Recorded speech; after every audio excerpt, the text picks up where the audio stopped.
So welcome. We're so glad to have you.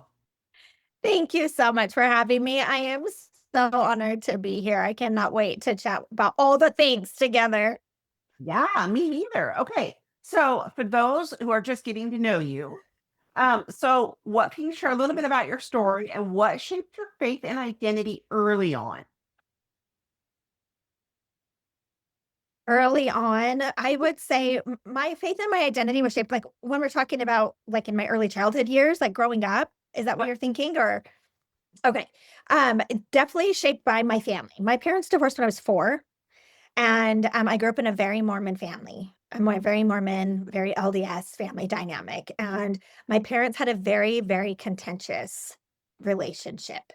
And that really formed my identity about who I was because my mom and my dad both were so hurt and so I utilizing all the tools that they had. Really. I don't think that either one of them were ever trying to do anything harmful. They were both hurting deeply.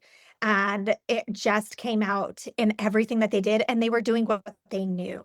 And, but in that process, I questioned everything about who I was because everything they said about the other, I internalized about myself because I knew I was both of them. And Sure. so that really deeply shaped who I was. And without even them intentionally doing that, shaped me to this belief in myself that I was bad.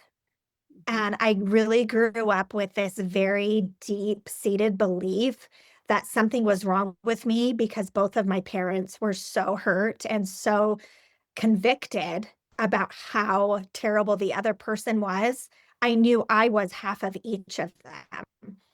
And I was hearing from both sides constantly through my childhood years about how they've done X, Y, or Z wrong, or how they handled X, Y, or Z wrong, or how it was doing X, Y, or Z to us. And so I just carried this belief that I somehow was bad and that that's who I really was. I carried this. I'm the fourth of 5 between of my mom and my dad's marriage. My older siblings were really my older sister specifically was like our little caretaker and protector. And it's interesting to see now that I've studied so much about dynamics and personalities how each of the like hierarchy in the family order, the sibling order. My mom ended up remarrying and having 2 more, and I ended up the middle child and classic middle child kind of Yeah. syndrome. But how yes, classic middle child syndrome. But I grew up watching my older sisters and my older brother performing, and they were very talented. They were very athletic. They were very smart. They were very gregarious and they were very outgoing. And I'm very friendly, but I'm more quiet and soft in comparison skill wise. And so I grew up truly believing I had no talents, that I didn't have anything to offer, and that I didn't have anything special about me. I watched my one sister is very musically inclined. They're both athletic. And I was like, I can't sing, I can't play an instrument. I do everything kind of mediocre. Again, this middle child, like I'm just mediocre in every way. Yeah. And it wasn't until I was like almost 40. I really was almost 40 before I ever really believed I actually had anything to contribute or a value that anybody would want to hear about or know about, or that I could even help in any way. Yeah. So Yeah. that really was kind of the basis of who I am. And then it was all shaped around these Mormon beliefs and identity. And my faith was everything. And I thought if I just believe and if I just live all these things that I'm supposed to believe in, that somehow in some way God will make up for all of it. And I will just magically become somebody special someday. Yeah. Yeah. So okay, so you mentioned that your faith kind of with your entire identity, right? So how does that show up in a way that you live Mhm. your life day Yeah. to day? Well, oh, you cut out for just a second. How does it show up away? How? How does it show up in the way that you show your day-to-day life? Uh, now I understand none of those things are true. Yeah. Yeah. I've been able to. I've been yeah, so that was one of the things that was really important to me, again, always following God and knowing who he was and being close to him. And after I went through my divorce and my whole faith transformation, one of the major things that God showed me was how all of these things I believed about myself and my identity were not who he ever said I was. Yeah. And so learning of who he said I was and what he had for me and what the role he plays in my life and who he truly is. Learning who he truly is made who I truly am so much more clear. Yeah. And that completely shifted everything about myself, who I believe that I am, how I show up in the world, how I show up for my children, how I show up for myself, and how I show up for him, truly.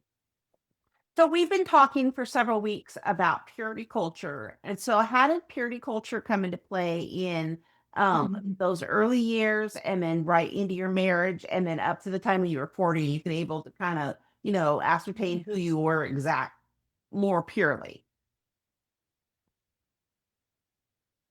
Yeah, so because of my upbringing, I will say, I did not learn and understand, even though there is this purity culture, even in Mormonism, there's still very, one of they call these like values for women and young women as you're growing up is virtue. And the modesty and integrity and your morality and is a huge message in that culture as well. um and I unfortunately grew up just because of where my own parents were in their own journey. Again, I don't think it was their fault and they never intentionally put me ever in compromising situations, Yep. but they did. And I ended up being abused most of my childhood, and mistreated. And again, part of that identity that I learned to accept was that my value was in um, the desirability I had for men, Mm. for if that makes sense, for me to be seen as an object. I learned to be objectification was love, is what I learned, unfortunately. Yeah, And again, I it's not think with any of my purity parents' culture. fault. Were you going to say something? Yeah, I think with Yeah. anything purity Yes. culture, that thing that, women are it's Yeah. rape, it's because the woman wasn't dressed appropriately. Or if there's any kind of abuse, it's because Yeah. the women asked for it. Or, like it's that whole Yeah. objectifying that happens. So I totally can relate to that. Mhm. Yeah. Yeah. Yeah. So I really learned that that was love. And what's interesting is I've kind of understood more about attachment styles and theories. Your attachment styles are formed in your early childhood years based on the way that you are loved. So whether you are comforted, whether your feelings are validated, whether you're just held, or how your parents interact with you is what your nervous system learns as love. And unfortunately, I didn't learn that again until like recent years, but I realized that my nervous system had learned that physical attraction and desirability from men was love. And that is what felt safe to my nervous system. And so that shaped a lot of my experiences with men in relationships, all throughout the years. And I would say one of the things when I met my ex-husband, he didn't have that same perspective, so to speak. And it was the one thing that really attracted me to him was he was attracted to me as me, is what it felt like in different ways. It wasn't he was like a physical desire for me. And so I knew that physically I was safe and protected. And that was what all I thought was necessary. So unfortunately, that's not all that's necessary. Right. Exactly. Exactly. So what do you think about so when you think about women navigating faith, doubt, and identity, so what are you seeing right now? Loneliness. Over and over and over again, women are terrified of feeling lonely.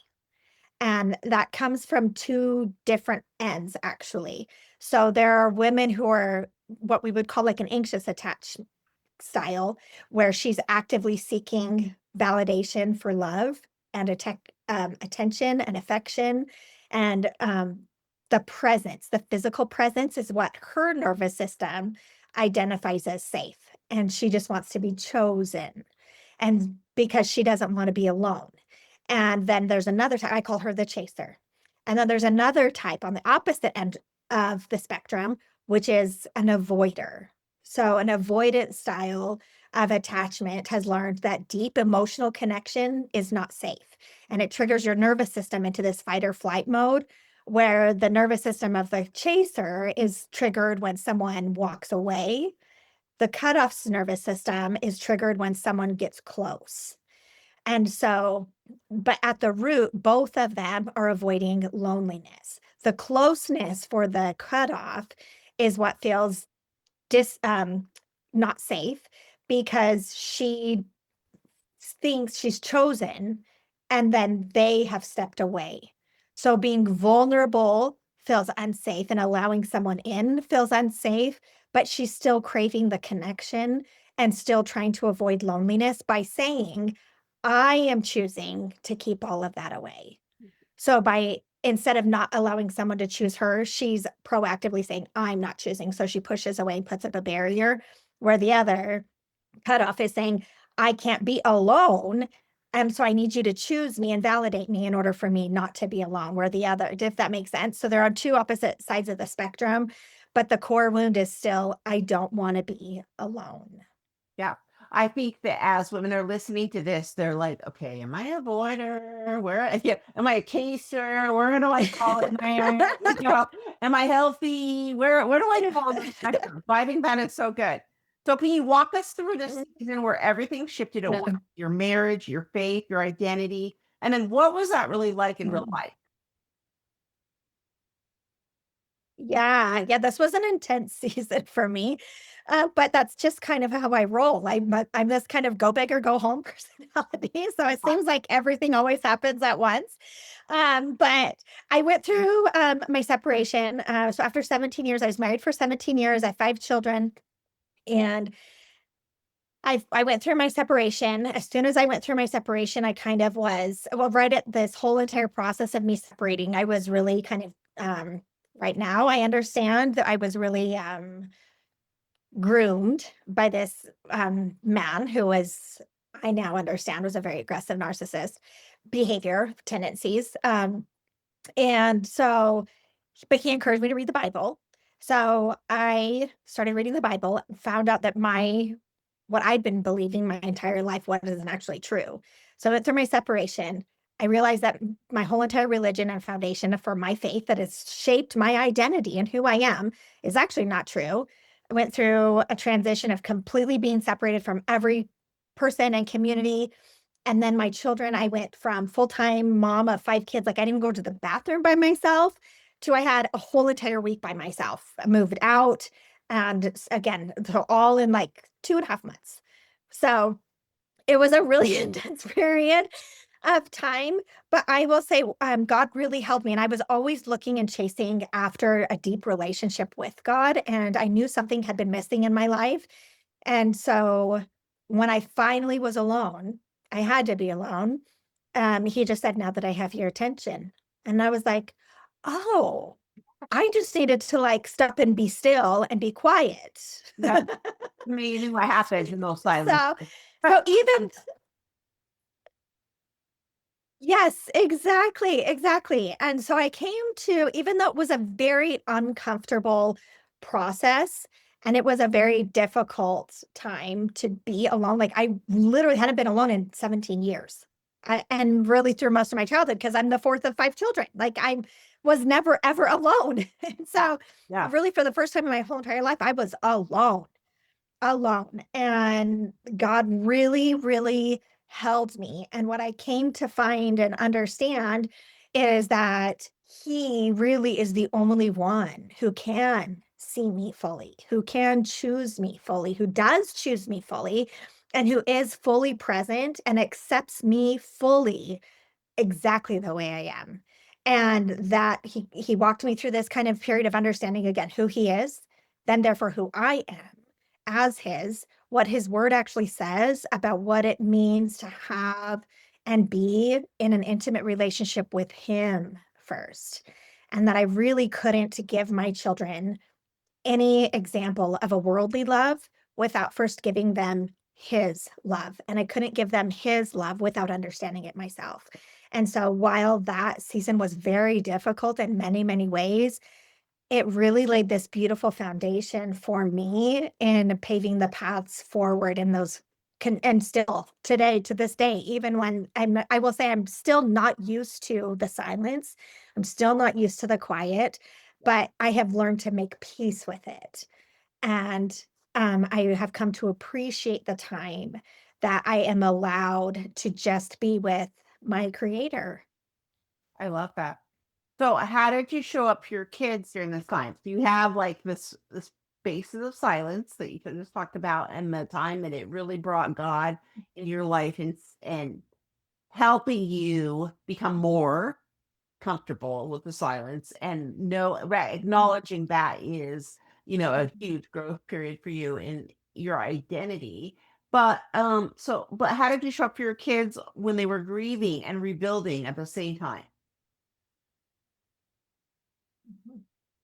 I will say, it's been different for each of my kids. So my girls, my oldest was 16 at the time, my youngest was 3. So they're in very different stages, and they still are at very different stages. But because I had been through this experience, so my parents were 4, so I was really my whole entire childhood, that's all I knew. I was really determined to not create that same dynamic. What I have come to realize is was giving them that contention, what I was trying to avoid giving my children from what I had from my childhood, Yeah. I was giving that to them in my marriage dynamic. And that was a really difficult realization. And what I came to learn was that children thrive when there's harmony between the parents, whether that marriage is intact or whether it's in 2 separate homes. And so navigating that process with my children and allowing them to be wherever they're at is what God has given me, to be able to hold each of them. And I will say it's very difficult because we're not on the same page. My ex-husband and I are not on the same page or ideas or beliefs about any of those things. How it looks, we have very different perspectives about it. We manage it in very different ways. Yeah. And the separation has just highlighted, the separation has just highlighted the huge dichotomy between our 2 personalities and who we are. And in some senses exacerbated that conflict. And in some ways, it's been able to subside because now we're at least in separate homes and we can create the environments that we want to. But then our kids are living in these 2 very different environments. Yeah. And so, that has been difficult. That has been very difficult, especially for my younger children, especially because I've left Mormonism and he is still very active there. My 3 oldest are girls, my 2 youngest are boys, and my 3 oldest girls were very excited that when I told them we were not going back to church anymore. But my boys don't know, you know? Yeah. My girls were very excited about that, but I said, "But we're not giving up on God." But for my boys, it's been very, difficult to manage, and, again, it's God, I have to continue to pray and ask for guidance of that and just how to remove what I just let go of the rope. How do I not engage in conflict with my ex? And how do I instead create as much harmony and collaboration and respect for where he is at and what he is doing? Not because I want it in return, but because I know for my children, the best thing I can give them is a mutually respectful relationship with their father. And whether or not he returns that or not, or whether he chooses to engage, I can choose to engage and I can choose to do what I absolutely can to let go of the rope and to get out of God's way because I'm not going to change him or that dynamic on my own. God really has to help shape that. So I do my best to really surrender to whatever God has for my kids And I will say is, one day I was very concerned about this. It was newly in my separation. I was very concerned about my kids learning and understanding that Mormonism isn't actually what the Bible is teaching. And I was praying to God about how he should save them, how he needs to take care of them, how he needs to X, Y, or Z. And he just very firmly, but very lovingly said to me, they are mine before they are yours. Yeah. Yep. And I was like, oh, I'm sorry. Yeah. Yeah. So So, you shared so before. I, So you shared it before that Mhm. your um their father is a narcissist, right? That's a big word, buzzword, spread Oh, all over the place. So can you share a little bit about A, what the characteristics of that are, and B, how does that as a man in your boys' life, how does that affect them and who they think they want me to be as they grow up into young men? yeah. Yeah. So their dad exhibits um, characteristics of what's called like a covert narcissist. He hasn't been like clinically diagnosed with that or anything like that. It's just he's just doing what he has learned how to do, quite honestly, from his parents. The a really aggressive kind of narcissist relationship I had was with a man that entered my life after that separation. Um, but so their dad, I mean, I can't really label him like as a, you know, narcissist, but he has those tendencies.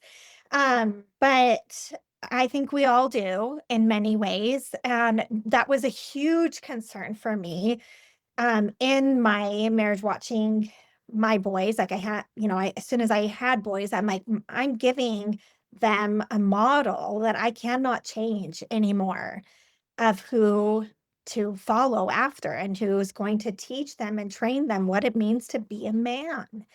And that was very concerning for me. And it was very concerning for me with my girls because I knew I had my own father wounds, not because my dad is perfect or I mean, none of us are perfect, right? Right. But just because of my experience with my dad, and I didn't want to give my girls those same father wounds.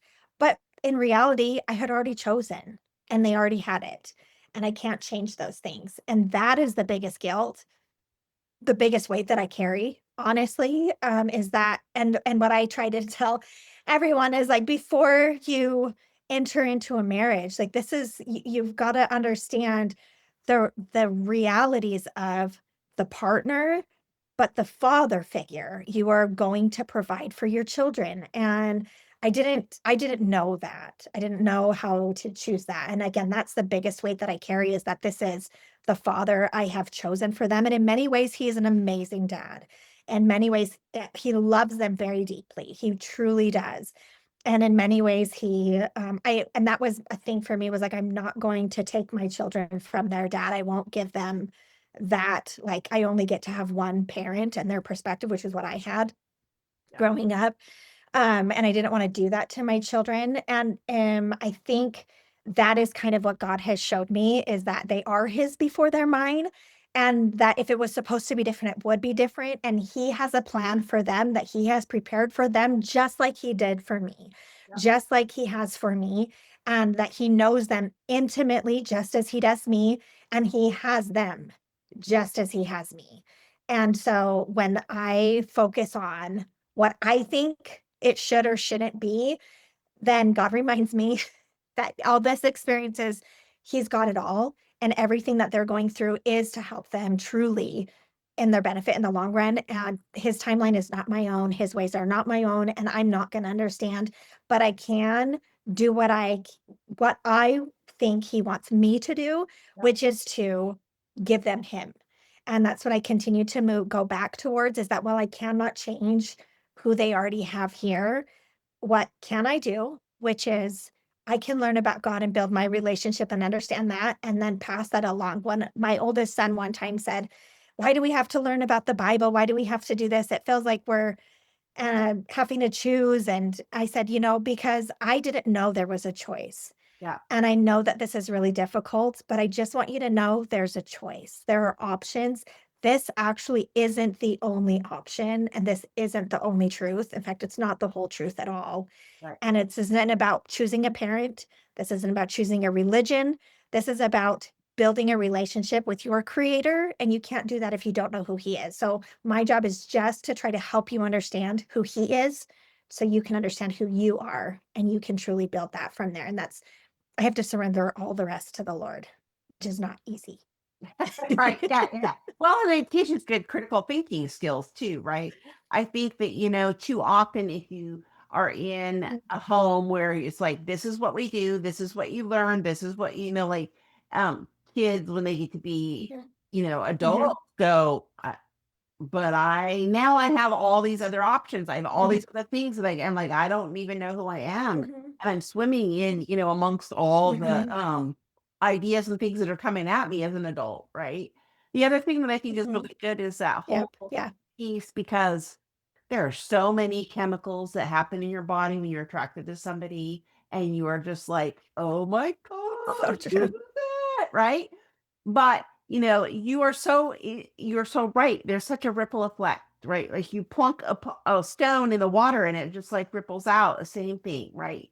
You are choosing, when you choose to marry somebody, you are choosing not only those happy feelings that are going to last a brief time in the first part of your marriage, but you're choosing the father for your children. You're Right. choosing the partner that you're going to have after they grow Mhm, up. You're choosing like a whole multitude of different pieces. So important. mhm. Yeah, I mean, and their character, their tendencies, their habits, their behaviors are going to be passed on to your children and your posterity and the dynamic you have. It's just there's so many things that I've learned about it that now I'm like, okay, I just want to teach my children to understand these dynamics here. And really my goal is and my motto, what I say is my mission is really about rebuilding biblical communities by rebuilding biblical homes, one woman at a time. Just because we're saved doesn't mean we're healed, but just because we've been through really traumatic things doesn't mean we have to perpetuate that cycle. And so I just want women to understand like, you don't have to continue this and perpetuate this onto your children, and your children don't have to carry this and they don't have to repeat it. And the ability to have healthy, loving, biblical, godly relationships is possible, but you have to understand what it really requires and then do the work to create those. I love that. Okay, so what do you say to the woman who's listening today who believes that as they made that marriage commitment, they made a covenant with God, and it doesn't matter how Mhm, he treats her or what is happening in their home, like that has to come first. I can't leave because we now have this covenant with God, and I feel trapped. So, what do you say to that mom who's listening right mhm. now? Yeah. Yeah, it's how I felt for 17 years, and that's why I stayed. Oh, no, I understand, I really do, and that's why I stayed. I will say I knew pretty much immediately. I mean, we had an autograph frame for our wedding reception, and we got married in 8 weeks. So from the day that we met to the day we got married, it was 8 weeks, no. and very fast even by Mormon culture standards. So, but, my aunt, who's not Mormon and is one of the very, like, sound voices in my life, had wrote on our little frame, "Keep talking, talking, talking." And I read that on the night of we went home after the reception and everything, and we're opening gifts, and I read that, and I was like, "I don't know how to talk to this person. We Okay. don't know how to talk to each other. We don't." Yeah. And I was like, "I think it's gonna be okay, though." It wasn't. Nope. Because that's the foundation for so many things. And I will say I do not encourage divorce, and part of my reason why I stayed was because I never wanted to give my children the experience that I had, and I was determined that I was going to make this work. But what the faulty was not that he was the wrong man or that anything was wrong with him or wrong with me, was that I had the wrong perspective and understanding of what that covenant meant and why I had chose him. And that foundation was very weak, and I did not understand how I actually just can perpetuated all those things from my childhood into my marriage, and I brought them in to my marriage, and I created that same dynamic in my marriage, and again, I do not promote divorce at all. I used to say, "You gotta make it work, you've gotta figure it out," and I just think you just gotta muscle through, Everyone deals with something. I just have to deal with this and I have to make the very best of it. Yeah. But Jesus does allow for instances for divorce for a reason, because he doesn't he hates divorce because of the consequences and the pain and suffering it causes, Yeah. but he also hates the pain and suffering of our sin wherever we're at. Yeah. And unfortunately, sometimes in a marriage dynamic or any relationship dynamic, we have unbiblical foundations and we have unbiblical relationships, and we are perpetuating cycles of toxic relationship patterns without even knowing that's what we're doing. And that also is not God's design. That Yeah. is also outside his parameters for godly relationships. And I'm not saying you can't repair those. I'm not saying you shouldn't try to repair those.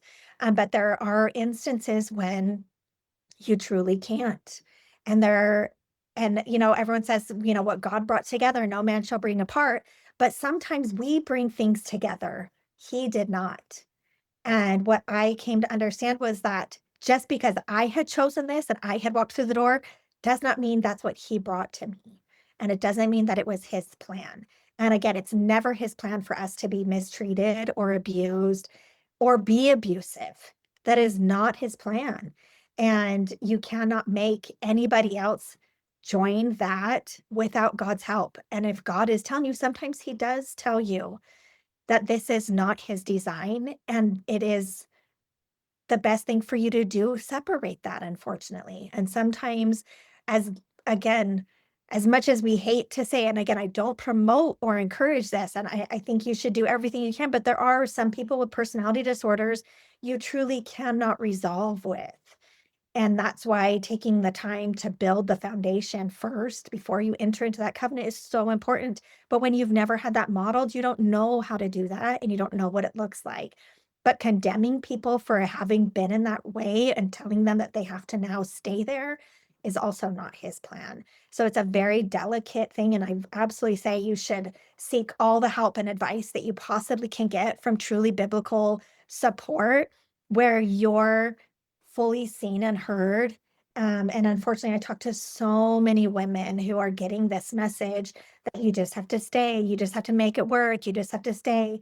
And there is, unfortunately, in that dynamic, we are supporting the perpetrator instead of the victim. And so I just think if you have a ministry or if you are a pastor, you're any kind of leadership, it's really important that you get the training on how to understand these dynamics and do everything you can not to continue to encourage the abuse and to not to encourage the perpetrator and not to vindicate, unfortunately, that perpetrator, because that's also not God's plan. God doesn't say we should stay in a situation where we're being mistreated. So it's very prayerful, decisions, and it's truly up to you and God. And nobody else can ever fully know every aspect of what's going on. But so I just want you to know there's hope and there's healing and there are solutions, and God's plan for you is yours. He Yeah. treated every individual as an individual. He didn't ever say, you all have to follow this. In fact, he tells us over and over and over again, whenever you get tied and stuck to the law, then we are bound by the law. And we're never going to be redeemed by the law. We're redeemed by him. So we have to look to him for guidance and support, not to cultural norms or community standards or even to the law, because at the end of the day, God is the law. We have to follow him. So just stay focused on him and what he has for you and follow where he has. He's not going to lead you astray. Don't get so focused on the list, the checklist. That's temporary because that's not always the answer. Sure. So, what do you think? You talked a little bit about how your faith shifted as you grew into adulthood. So, what do you think feels the most destabilizing for women when their beliefs start to shift? Mhm. Yeah, so this is what we call cognitive dissonance is when we have a belief and we're seeing things that don't line up with those beliefs. There's a gap between what we believe and what we're seeing and experiencing, and that's called cognitive dissonance. And the reality is when you start to realize everything that you have shaped your identity on is false or inaccurate or human and not Yeah. perfect, your identity is going to feel very destabilized, Mhm. right? You're going to feel very destabilized. Um, and I think in many ways, I say sometimes God is the one doing that shaking because when we put our hope and our identity on anything outside of Him, it's like what does He say? The wise man built his house upon the rock. Yeah. And it's shore and foundation, and the foolish man built his house upon the sand, and great is the fall of that. Why is it so great? Because it isn't built on him. So whenever we're building identity on something that isn't him, it's going to feel devastating. Yeah. It's going to be earth-shaking. It's going to be very destabilizing, and it's going to be very decentralizing. Your nervous system is going to be freaking out because it's like, everything I've learned that is safe is not actually safe. So you have to retrain your nervous system at the core to relearn safety.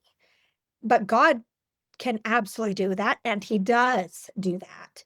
And when you can allow yourself the time and the work of figuring out and retraining your nervous system, retraining and relearning who He says you are and what He has for you, that is when you have the stabilization again. It's going to feel very wrong at first. I will say, I was stuck in this confusion for quite a long time when I was coming to realize that everything I had learned was not actually accurate.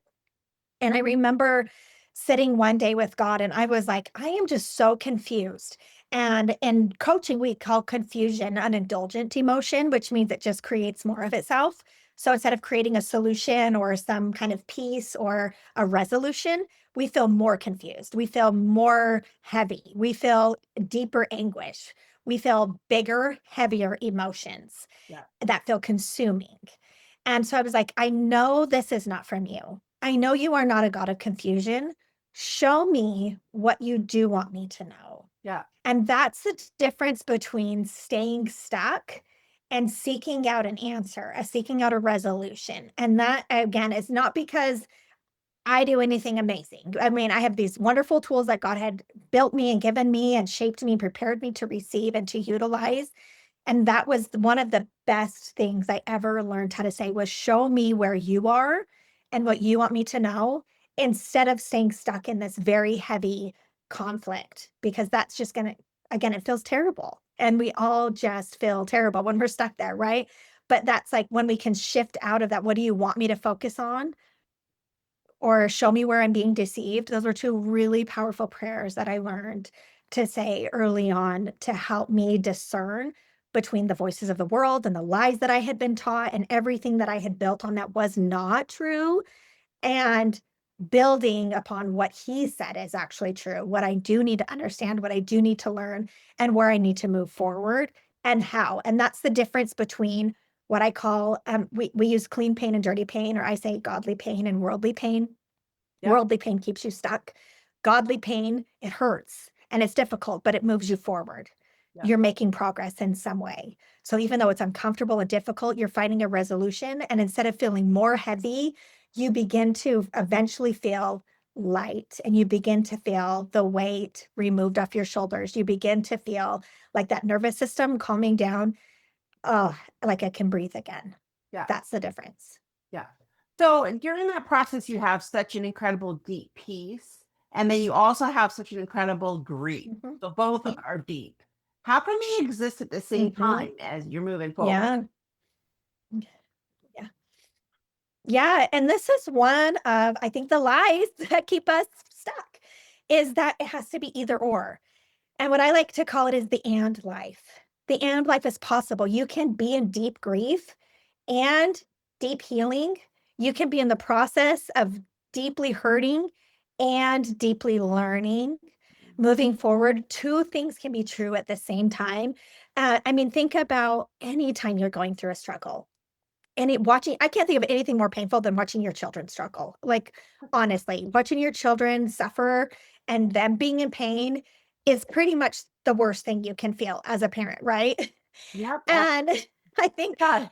but you also have, right, right, but you also have this beautiful love for them. Where does that come from? It comes from the Spirit. And so when we're staying rooted in God and where He wants us to go, He doesn't say it's easy or that it's, I mean, the Psalms are full of the anguish, David, right? And the suffering. But then at the same time, He's got exultant joy and He's praising the streets. There is always hope. There's always something to look forward to. There is always joy in the morning. One of my favorite songs says, if it's not good, then He's not done yet. And as long as you can keep your eyes focused, you can allow yourself to feel the deep heaviness, but also have the deep joy because it's from Him. Yeah. I mean, Christ suffered more than any of us can comprehend, right? He suffered more than any of us can comprehend. But at the end of the day, He knew. I love this scripture. He wept. I love this story. If it's okay if I share this, the story of when Lazarus dies, right? He comes to Mary and Martha, knowing full well he is going to raise Lazarus, Yeah. right? Yep. He knows exactly what he's doing. Yep. He knows he has the power to raise him from the dead, but he still weeps with them. He Yeah. still wept because they're suffering. He knows he has the solution, but he doesn't come in saying, "Don't worry, I've got this all covered, everything's fine." He sits in the grief with them, Yeah. and then he raises him and he brings the joy. That is the and life. You can allow that. Pretending like those painful emotions is not, that they don't exist, is not the solution. It's not about always being happy. It's about choosing to allow yourself to be in the pain and suffering and struggle with God and allowing Him to carry you with it, and also understanding He's carrying you through it. And He has something beautiful on the other side for you. And oftentimes, that suffering you're experiencing is preparing you to either help somebody along behind you Yep. or to allow you to accept and embrace fully and appreciate what's coming next in the next season. It's just preparation. So that's how I have learned to kind of process and manage all of it. It's not easy. And I wouldn't say that it's supposed to be, Yeah. but but I have been able to see how beautiful it is Yeah. in the long run, in the overarching thing. Absolutely. Okay. So for the mom who's feeling like her life just does not look the way that she thought it was going to, what Yeah. would you want her to hear right now? Mhm. Oh, I hear you. It's so hard.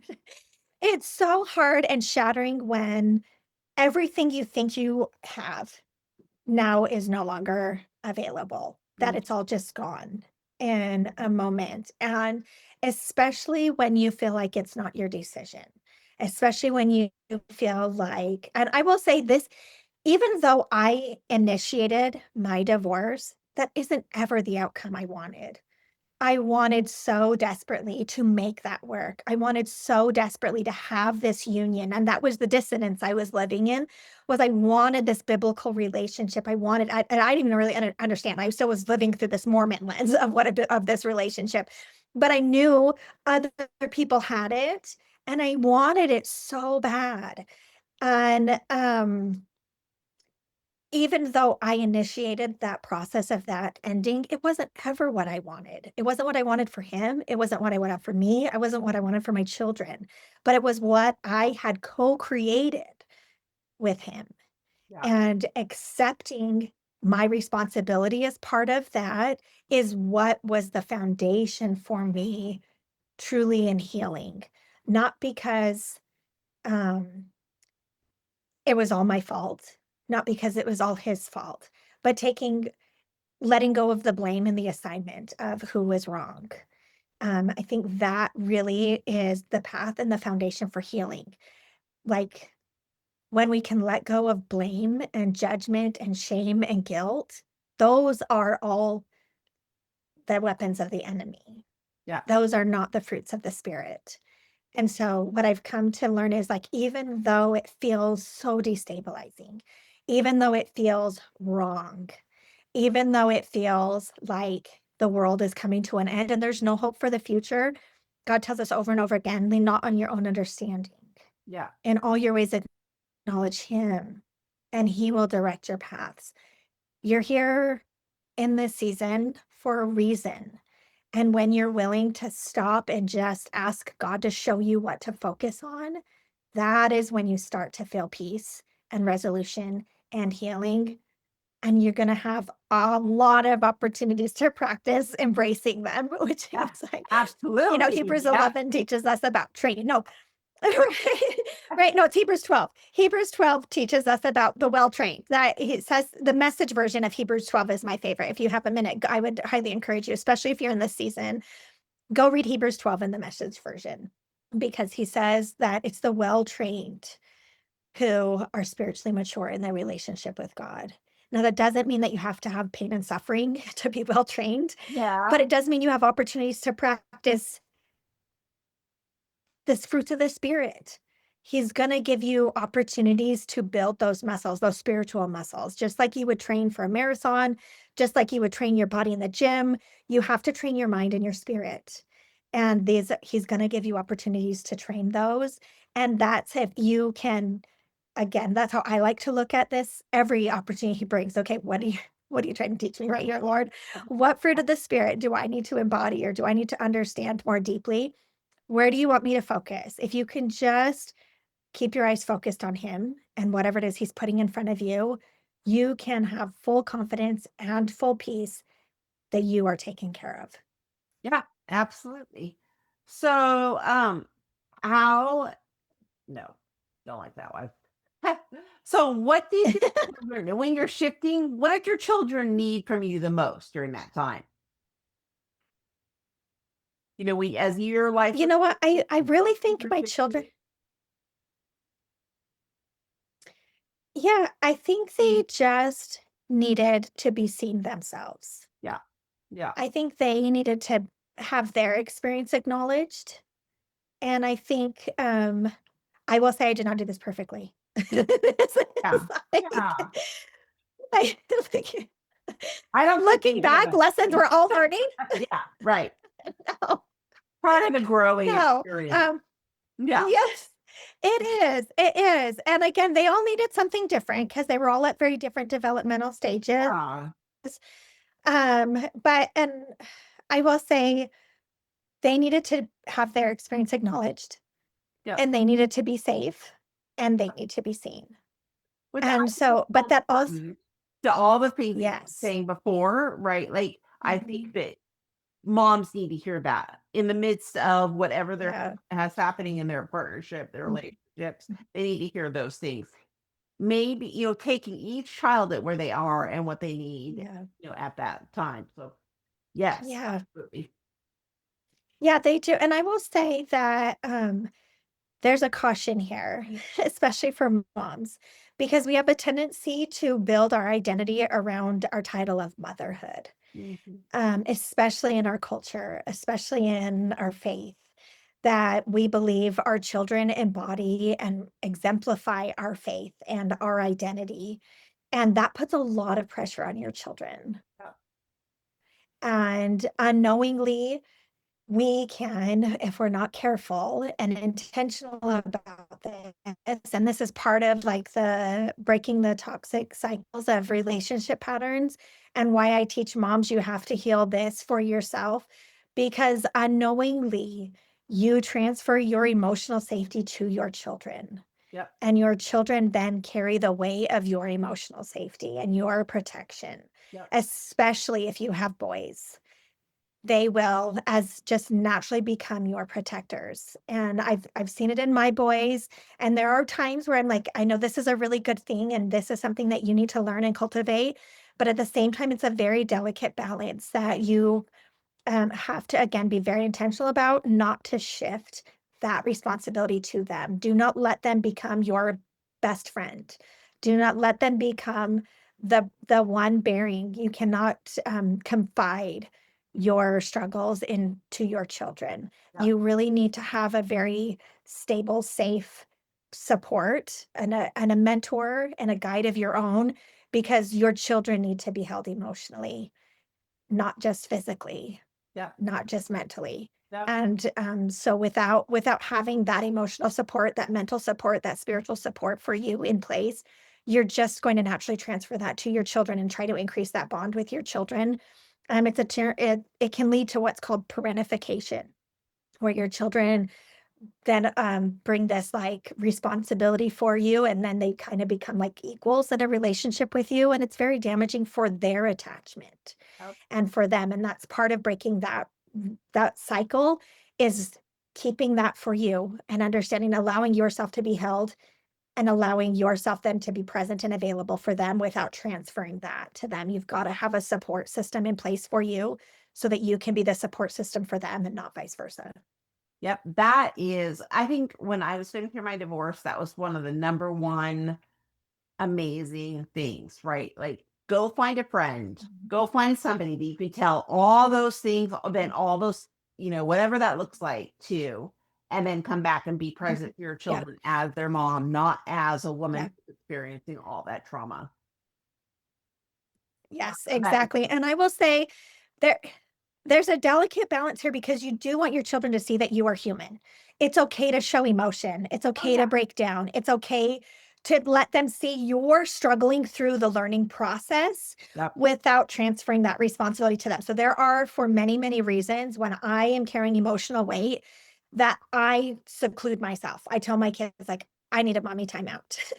yeah, I need a mommy timeout. And sometimes I just like, if it's in between pickup or something while they're at school, I have a meltdown in the car and I just let it all out and cry out to God or whatever, pull myself back together so that I can be present for them. But especially for your boys, if they see me cry, like even we went to a Good Friday service recently, and it was a beautiful Stations of the Cross, and, my boys ended up coming to the very last portion of it with me about the communion and all of that, and I started crying with emotion for, what our Lord and Savior has done, and just the reality and the realization that his words were touching me, and my little boy, my oldest son, immediately becomes right by my side and glued to me. "Mom, are you okay? Are you sad?" I'm like, "No, this is just, the reality of, this thing." But that's, how I'm saying, like, your emotion sparks their natural protective instincts, which is a beautiful thing, yep, which is a beautiful thing. But it's a delicate balance. So you've got to have, again, the emotional security for yourself and mental security for yourself in place so that you can show controlled release of emotion. When you are upset, you can allow them to see, I'm hurting and I'm in pain, but I'm also okay and I have resources. I love you so much. Thank you for being here and sharing this moment with me, but this is not your responsibility to carry or fix. I'm going to be just fine. And then I usually will do a check in with my kids. And I'll just say, what's it like for you to be my child? yeah, What's it like for me having me as a mom? And that kind of allows me, what can I do better for you? How can I be more present for you? And just kind of what's going on for you? What's the hardest thing for you right now in your season? And what can I do to support you? So just like check-ins like that, letting them know I am present, available, and I remind them all the time you're not responsible for any of my feelings or emotions. And sometimes they hurt my feelings because they're kids and they say things, and totally. I will just show emotion, but I let them know, like, this is still, this is that was something that hurt my feelings. But it also hurts my feelings because there's some truth to that I need to acknowledge and I need to work on. Yeah, So how can I do that better instead of it becoming you're responsible for my feelings? It's, wow, that was a really powerful reflection lesson for me. And that was hard for me to hear, but I'm really glad you shared it with me. yeah, So yeah. We got to put all those just some things things in there. the filter for sure. Okay, so shift things a little bit. You spent over the Mhm. last 15 years advocating for Yay. families with children with special needs. How did that shape the way you walk through your own experience? Mhm. Oh gosh. So I have a daughter who is profoundly deaf and we use American Sign Language. And I spent many years in that world supporting families who also have children who are deaf or hard of hearing, especially in the newly diagnosed phase. That's part of the hearing newborn screenings in the hospitals is the hearing screening. Um, that specifically just shaped my ability to see and just have more compassion. I am naturally kind of an empathic person, a compassionate person. But it really helped me to see where other people are and taught me that I can't just interpose where I'm at on someone else in their journey. I have to allow people to be in their space. And just because I've come to where I'm at, I still have to remember where I was and sit with this person where they're at currently. So reflecting, how do I give you hope and guidance and direction without minimizing the difficulty in this current space, if Yeah, that makes sense. I love that. Okay, so if there's a mom listening who has been walking through a lot, through the entire series, questioning, like feeling unsettled, maybe feeling a little scared, what would you say directly to her? Mhm. Let yourself feel unsettled and scared. It's okay. One of the things that we tell ourselves is the worst thing we can do, this is what our nervous system says, is that feeling emotion is danger. Mhm. And one of the things I teach women how to do is to embrace and allow themselves to feel emotion. And that's what calms your nervous system because it reminds you that you're safe. And suppressing emotion is like trying to put a ball underwater and keep it there. Like it just builds tension and then eventually it explodes. Yep. Right. And that's what we're so afraid of happening. Yep. And in that process, we unknowingly build the pressure. So it's okay to give yourself time to be angry. It's okay to give yourself time to be sad. In fact, it's the most healthy thing you can do and build your emotional intelligence by recognizing this is actually, it's called a feeling because it's a physical sensation in your body. Mhm. And so when you just learn to recognize the physical sensation, the more you do that, the sooner you can recognize it and the sooner you can actually work through it and get to where you really want to go. And again, I always say the point isn't to never have negative emotion. The point is to be the one in charge of it. You can have fear and anger and disappointment and sadness and grief and loss and not become those feelings. There's a difference there. And one of my favorite verses actually is when Christ goes to the temple, right? When he goes to the temple and he sees all the money changers in the temple. And we love to talk about how he turns over all the tables, right? That he had this righteous anger. But what I really love about this passage, and this is how I explain this to women, is building your emotional intelligence and being in control of your emotion instead of letting it become you. Christ, before he overturned those tables, sat and braided a whip. That is intentional. Yeah. And it took a significant amount of time. And just think about the whole time his thoughts are going. He's having time to sit with this emotion. He's intentionally creating a whip to use to drive them out. He knows exactly what he's doing. He is in control the entire time. And then he acts on it intentionally, not as a reaction, as an intentional response that was appropriate for that situation. Oh, that's good. And that is the power of utilizing all emotion. Yeah. That's the power, is when you can sit and you are in charge of the emotion instead of the emotion being in charge of you. That's when you have true power. I love that. I love that.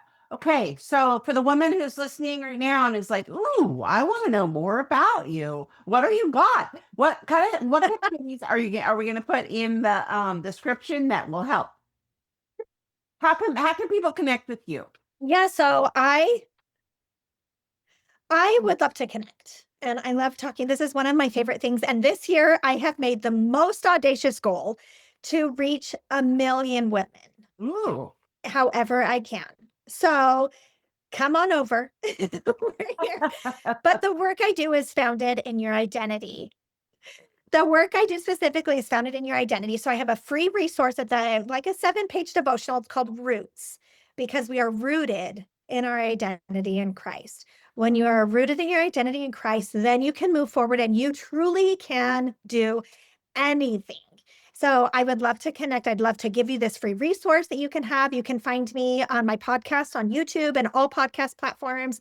If you prefer to watch a video of me just talking into a microphone, come on over to YouTube. If not, you can hear it on all the other platforms and just listen. I am on TikTok and Facebook, and I am on website called Storehouse Wellness. This is a new collaboration I have just entered into. There is like a free 30-day trial of it. It's basically a Christian wellness platform. So if you think about a corporate wellness program, this is a Christian wellness program. And it was designed originally for corporations, but we're bringing it to individuals and to the masses and to church organizations and to colleges and schools and anybody, any Christian organization. And I will be providing specifically the support and resources for anything to do with divorce as a coach. But you can find financial resources on there, how to budget plan, especially if you're in a season post divorce. Finances, I know, are so stressful. They always say that the quickest way to bankruptcy is through divorce. And I think we can challenge that. So that those resources are on there. There's workouts, there's right. There's nutrition help and advice on there. They're partnered with Share the Struggle with Ryan Miller. So there's mental support and actual there's a 24/7 chaplaincy on there for someone who can pray for you and over you. But I'm on that platform. I will share the link there. You can get in there again, have a 30-day free trial, but it's also very expensive just to maintain there. And I'll have a private kind of community in there that I do um, workshops and specific resources on there. Right now, I'm working on, and hopefully by the time this airs, it will be on there specifically how to help your children through the divorce process. So, how do you support and give your children the tools they need, wherever age that they are at, to understand their identity and who God says they are, and not the divorce shaping who they are. So there'll be some resources on there for that. I love that. Okay, so we'll have that link in the description below. So if that's something that you want to check Yes. out, which I encourage you to do, go ahead and click that link. Thank you so much for coming today. We just so appreciate you. Next week we will be jumping into our relationship with our fathers and that issue in that series, which I think is going to be phenomenal. So check out that, and we'll talk to you soon.